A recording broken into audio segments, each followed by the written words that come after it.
Hello students, today's point of discussion is integrated form of Clapeyron-Clausius equation. In last video we have discussed Clausius-Clapeyron equation or Clapeyron-Clausius equation. Now we are going to discuss integrated form of that equation. Now for that consider liquid vapor equilibrium as, so liquid phase is at equilibrium with what? Vapor phase of the same component. Now the molar volume of vapor phase is so higher as compared to that in liquid phase, that is to be noted for sure. So remember, molar volume in vapor phase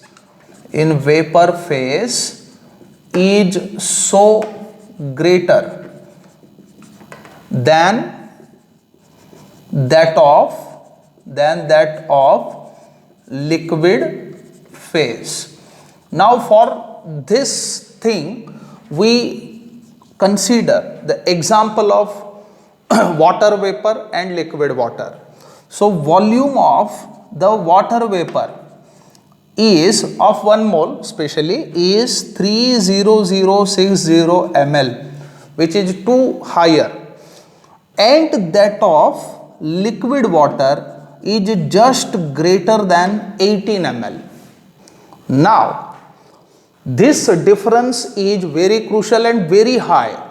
So practically and for calculative purpose we may eliminate or we may consider only volume of gaseous phase. I mean the difference in volume of gaseous phase and liquid phase can be considered as the volume of gaseous phase only. So thus what? Volume of gas minus volume of liquid is to be considered as volume of gas practically, as that difference is much greater and the volume of liquid is very smaller comparatively than what? The gaseous phase. Now we have the Clapeyron-Clausius equation. So what we have? Clapeyron-Clausius equation. What? So dP by dt is equal to delta HV, where delta HV is the enthalpy of vaporization upon T into volume of gas phase only. Why? Because we are neglecting the volume of liquid as it is very smaller comparatively. So for 1 mole we know that what? For 1 mole we can write PV is equal to RT. Therefore V is equal to RT upon what? P. So instead of V we can put this in this Clausius-Clapeyron equation. So what we get? Thus we get what? dP by dt equals to delta HV upon T into P upon RT. Now this can further be given as, so if we shift P right here and dt right here, then this can be given as dP by P equals to delta HV upon R and delta HV upon R, T into T square, and dt comes there. So dt into what? dt upon T square. So this is supposed to be the equation number 1. Now how this can be given as? So furthermore this can be easily written in this manner. So d ln P, one can write this as in this form, equals to delta HV upon R into dt by t square.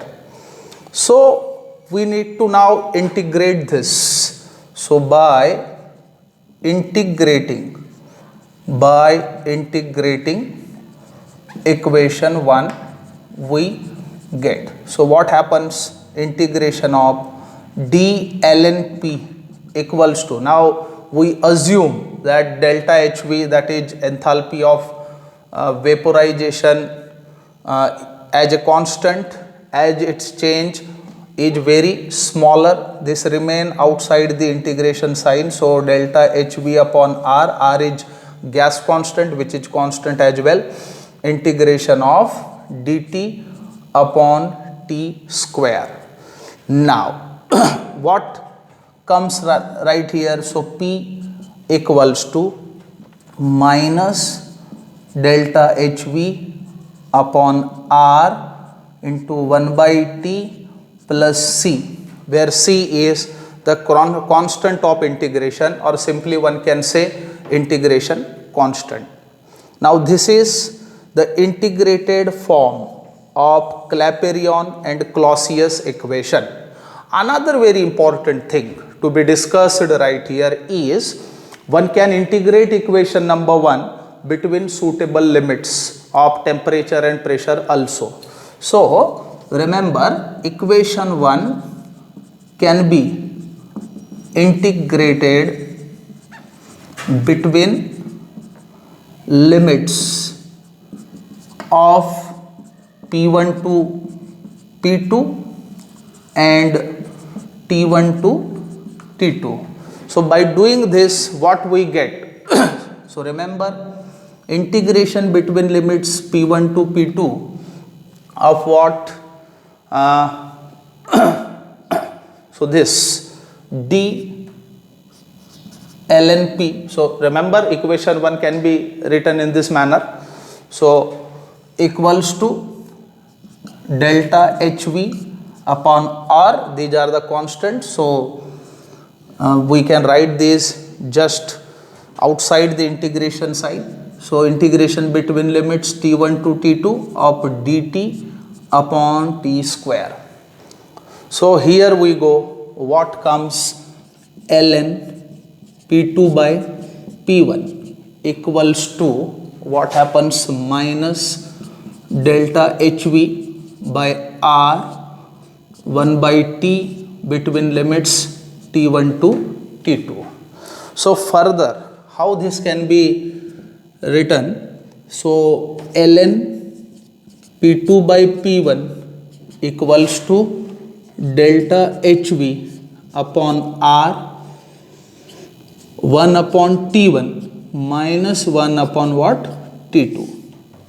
And this can further be given as ln P2 by P1 equals to delta HV upon R T2 minus T1 upon T1 T2.